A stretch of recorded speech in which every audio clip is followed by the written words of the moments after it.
எழுதி வாங்கிட்டு 4-5 பேர் இவங்க இயற்கையாக தான் இறந்தாங்க அப்படி எழுதி வாங்கிட்டு பணம் 1000 ரூபா தரணும். நான் வந்து பார்த்தா தான் நான் காசு தருவேன். டெசர்ட்டிக்கெல்லாம் நான் கொடுக்கணும்னு அவசியமே இல்லை. புரியுதுங்களா?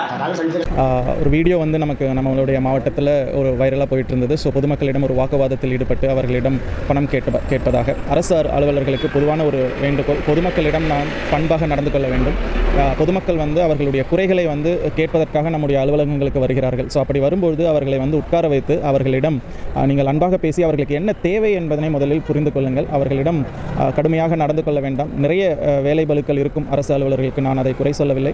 நிறைய வேலைபளு இருந்தாலும் கூட வருகின்ற பொதுமக்களுக்கு அவர்களுக்கு உண்டான பதிலை வந்து நாம் சொல்ல வேண்டும். அவர்களுக்கு தீர்வு காண்பது என்பது அடுத்தது. முதலில் அவர்களிடம் அன்பாக நடந்து கொள்ள வேண்டும், பதிலை அவர்களுக்கு தெளிவாக சொல்ல வேண்டும். இதன் மூலம் அரசு அலுவலர்கள் அனைவருக்கும் நான் தெரிவித்துக் கொள்வது, பொதுமக்களிடம் கடுமையாக நடந்து கொள்ள வேண்டாம். இது போன்ற வீடியோக்கள் வந்து இன்னொரு வாட்டி நிச்சயமாக வராது. இந்த மாதிரியான அலுவலர்கள் நிச்சயமாக நடவடிக்கை எடுக்கப்படும் என்பதனை நான் தெரிவித்துக் கொள்கிறேன்.